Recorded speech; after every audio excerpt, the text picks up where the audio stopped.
आनंदमणि त्रिपाठी हमारे साथ में फोन लाइन पर जुड़ गए हैं। जम्मू कश्मीर के मामलों के विशेषज्ञ के रूप में जब धारा 370 का पूरा माहौल हुआ था, सरकार का फैसला हुआ था, उसके बाद उस क्षेत्र पर लगातार न केवल फिजिकली वहां पर रहे और सक्रिय भी रहे।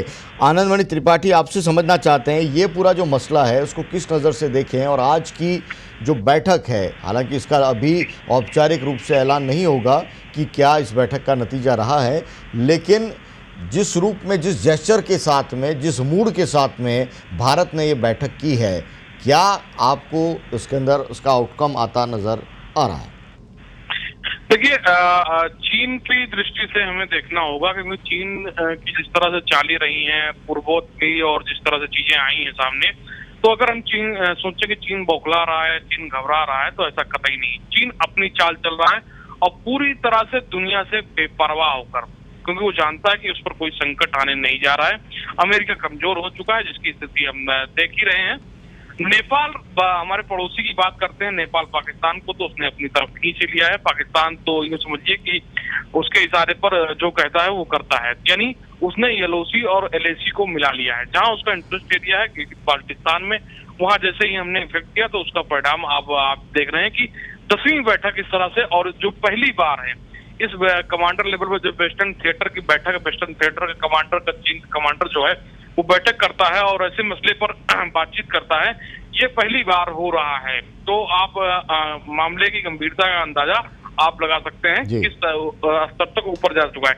रही बात कि चीन कुछ करेगा, निश्चित रूप से कहीं कुछ नहीं होने जा रहा है। देखिए, चीन पूरी तरह से व्यापार है और व्यापार में जो है चीजें धमकाई जाती हैं, युद्ध किया नहीं जाता, उसको धमकाए रखा जाता कि हम कर सकते हैं, हम ये भी कर सकते हैं, वो भी कर सकते हैं। तो उस तरह की चीजें, ये धमका अब निश्चित रूप से दबाव लेने की कोशिश करेगा। दूसरी बड़ी बात है, जो कहीं ना कहीं कोरोना को लेकर इफेक्ट की बात आती है, तो आप देखेंगे कि जब से ये मामला उठा है तब से चीन के ऊपर जो आक्रामकता थी वो पूरी चीजें बदल गई हैं, लेकिन वो भारत के सिर समुंदर में बदली हैं। बाकी दुनिया, फ्रांस, ब्रिटेन और अमेरिका के रिश्ते जो जिस तरह से थे, वो आज भी चीन पर उसी तरह से आक्रामक हैं।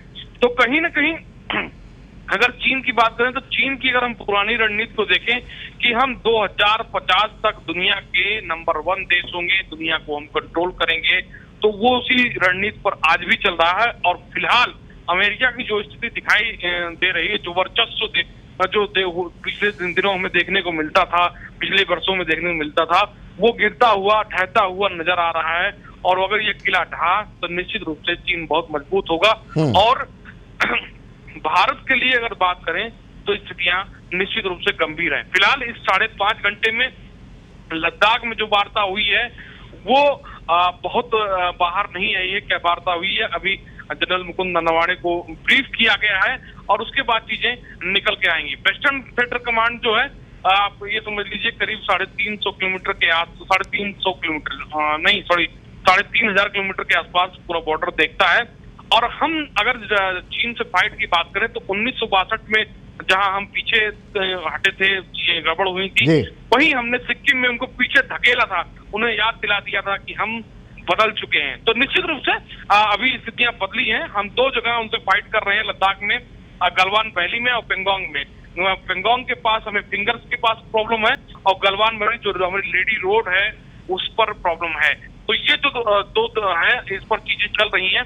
अब देख रहे हैं निश्चित रूप से इसके बाद जो कूटनीति, अगर यहाँ मसला सॉल्व नहीं होता है तो कूटनीतिक जो स्तर है उस पर मामला सॉल्व होगा, जो स्थितियां दिखाई पड़ रही हैं। लेकिन ये क्या कीमत पर सॉल्व होगा, ये देखना होगा। ये देखना होगा। बड़ा महत्वपूर्ण आपने बात कही है कि चीन है वो, चीन का मतलब व्यापार, लेकिन मुद्दा ये कि ये घुसपैठ हुई है। हम कह रहे हैं कि चाइना कुछ नहीं कर सकता, लेकिन चाइना हमारी सीमा के अंदर उसने घुसपैठ की है, इस बात को तो हम उससे इनकार नहीं कर सकते, और इसीलिए ये तमाम स्थितियां इस गंभीरता तक पहुंची हैं।